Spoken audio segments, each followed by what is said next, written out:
आज एक खास टॉपिक पर बात करेंगे, त्रिपुर सुंदरी या मां ललिता। यह टॉपिक खास इसलिए भी है कि इसे एक बार में कवर नहीं किया जा सकता और इसे एक बार में समझा भी नहीं जा सकता, खास तौर पर उन लोगों के लिए जिनकी थोड़ी बहुत साधना ना हो। पर जिस साधक ने तंत्र मंत्र की थोड़ी बहुत साधना कर रखी है वो शायद इस टॉपिक को थोड़ा बहुत समझ सके। मां त्रिपुर सुंदरी, इनके कई नाम हैं, कामेश्वरी, मां ललिता, श्री विद्या, राजराजेश्वरी, षोडशी इत्यादि। नाम तो इनके अनेकों हैं, पर इनके हर एक नाम का एक गहरा मतलब है।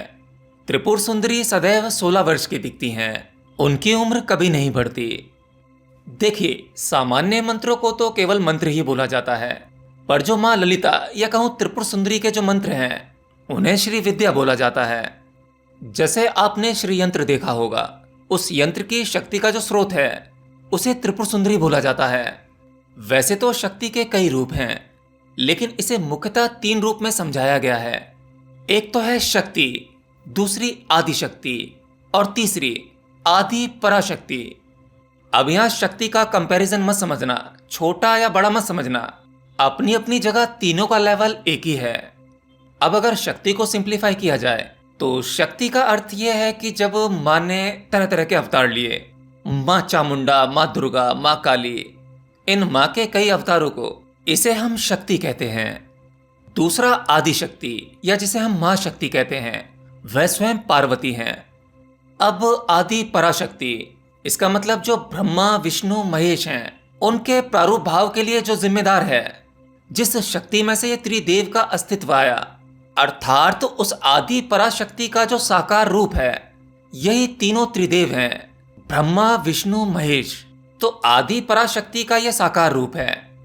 पर जब ब्रह्मा विष्णु महेश जब ये फॉर्मलेस थे, इनका कोई आकार रूप नहीं था, तब उनके साकार रूप के जो अस्तित्व का कारण बना वही ये आदि पराशक्ति है, जिसकी आज हम बात कर रहे हैं, मां ललिता, मां त्रिपुर सुंदरी, सृष्टिकृति ब्रह्म रूपा। अर्थात जब ये शक्ति ब्रह्मा के साकार रूप में आती है तो इससे सृष्टि का सर्जन होता है, यानी ये अनंतो अनंत ब्रह्मांड और ये यूनिवर्स अपनी एक फॉर्म में आता है। गोप्ती गोविंद रूपणी, जो गोविंद के स्वरूप में आकर, अर्थात भगवान विष्णु के स्वरूप में आकर इस सृष्टि का पालन करती है। और वही मां संगारिणी रुद्र रूपा, रुद्र के स्वरूप में आकर यानी शिव के स्वरूप में आकर इन सृष्टियों का संहार भी करती है। तो जब इस ब्रह्मांड की उम्र हो जाती है, यानी सभी साकार चीजों की एक एज होती है, एक लिमिट होती है, अपनी समय सीमा पूरी होने के बाद उसका नाश होना आवश्यक है, क्योंकि नवीनीकरण के लिए, नए सर्जन के लिए चीज के पुराने होने के बाद उसका मिटना आवश्यक है। तो यही आदि पराशक्ति त्रिपुर सुंदरी शिव के रूप में आकर संहार कर देती है। तो आप कह सकते हैं कि ब्रह्मा विष्णु महेश ये तीनों ही मां के साकार रूप हैं। जब ये तीनों नहीं थे तो क्या था? ये यूनिवर्स भी नहीं था। आज विज्ञान कहता है कि यूनिवर्स की जो उत्पत्ति हुई वो एक बिंदु से हुई, एक डॉट। उस डॉट में इतनी शक्ति थी, ये अस्तित्व, ये ब्रह्मांड और अनंतो यूनिवर्स उस एक डॉट में छुपे हुए थे।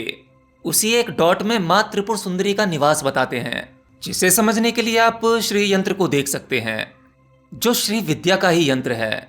इस श्री यंत्र में बीच में एक बिंदु आता है, उस बिंदु के बाद में अलग अलग आकृति है, अलग अलग लेयर्स हैं, जिन्हें 9 लेयर्स कहा जाता है। जो इस यंत्र के बीच का जो डॉट है, जो ये बिंदु है, इसी डॉट में मां निवास करती है। अब जब आप अकेले बैठकर चिंतन करेंगे, थोड़ा ध्यान में जाएंगे, तो आप ये पाएंगे कि हर एक चीज की शुरुआत एक डॉट से ही होती है। आज विज्ञान कहता है कि यूनिवर्स की शुरुआत एक डॉट से, एक बिंदु से हुई, बिग बैंग हुआ। ये तो संसार के निर्माण की बात है। आप अगर छोटी से छोटी चीज को देखेंगे तो वह भी एक डॉट से ही, एक बिंदु से शुरू होती है।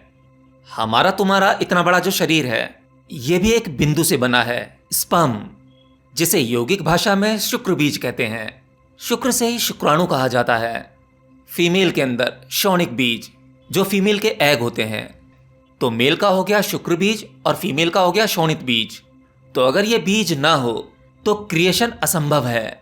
इसीलिए ब्रह्मचर्य में कहा जाता है, जिस वीर्य को, जिस स्पर्म्स को आप यूं ही निकाल देते हैं क्षणिक भर के सुख के लिए, उसमें अपार शक्ति छुपी होती है।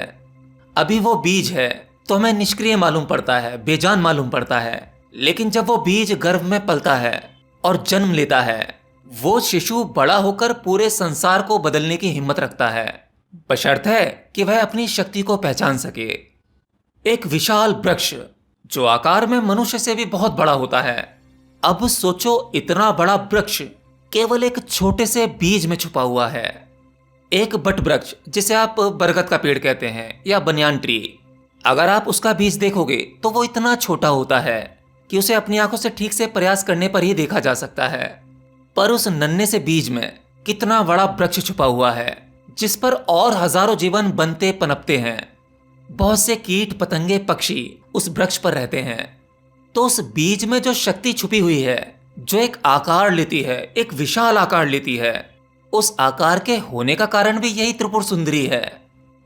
अब मां ललिता के जो उपासक हैं, उनके बारे में कुछ लोगों की अलग अलग धारणा है, कुछ गलत मान्यताएं हैं। एक घटना मेरे सामने हुई पिछले ही साल। मेरी मुलाकात एक तपस्वी से हुई जो मां त्रिपुर सुंदरी के उपासक थे, उनकी साधना करते थे। तो उन्होंने बताया कि एक दिन वो साधना करने के लिए हरिद्वार गए। अच्छे खासे हैं, वेल सेटल्ड हैं, पैसों की कोई कमी नहीं है। पर उन्होंने सब कुछ छोड़ दिया, अपनी नौकरी चाकरी सब छोड़ दिया और अपनी साधना को ही आगे बढ़ाने का निर्णय किया। तो अपनी साधना के लिए वो किसी भी आश्रम में जहां उन्हें जगह मिल जाए सेवा करते और वहां पर साधना करते। तो एक बार वो एक आश्रम में गए जहां वैष्णव रहा करते थे।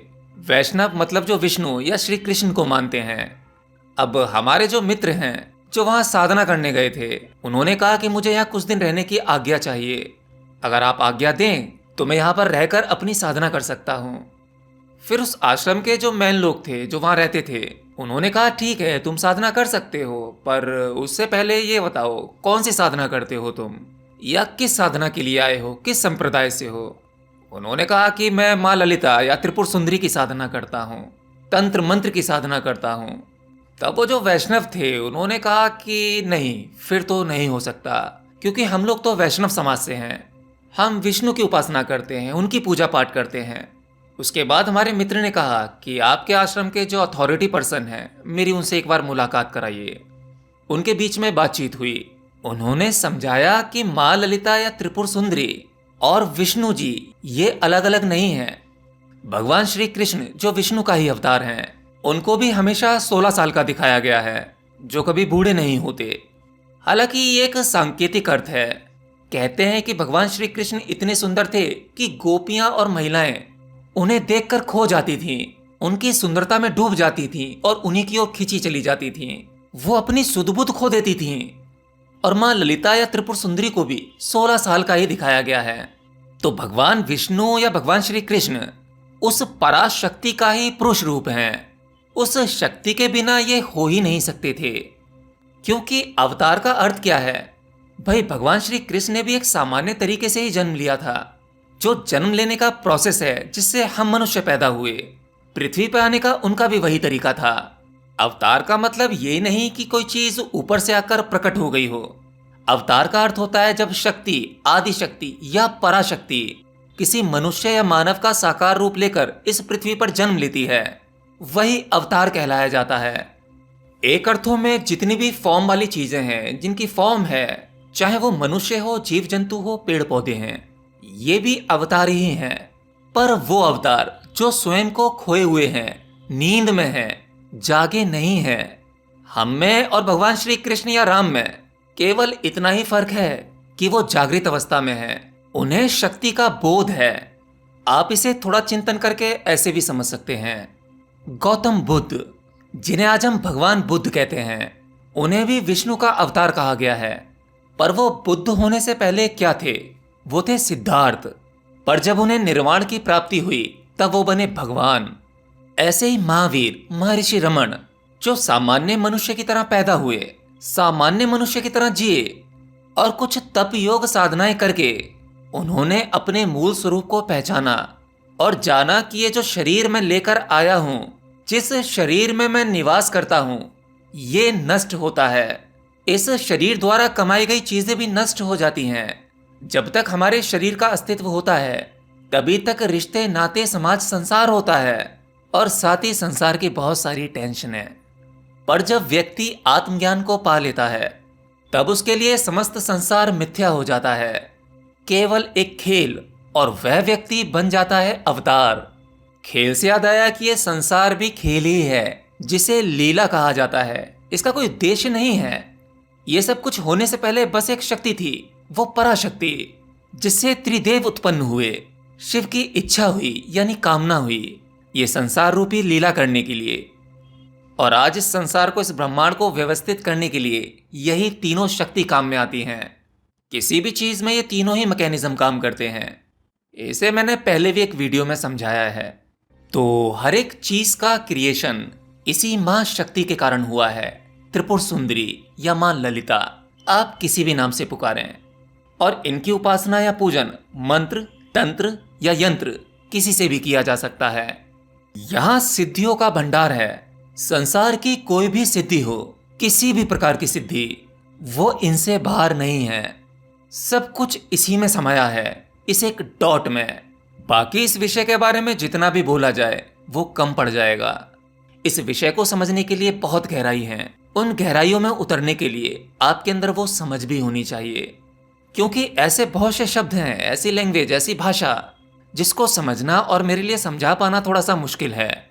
पर फिर भी मैंने आज कोशिश की है कि इस विषय को मैं अपनी आसान भाषा में आप लोगों को समझा सकूं। बाकी बस आज के इस वीडियो में इतना ही। मिलता हूं अगले वीडियो में किसी नई जानकारी के साथ। तब तक के लिए जय श्री कृष्ण।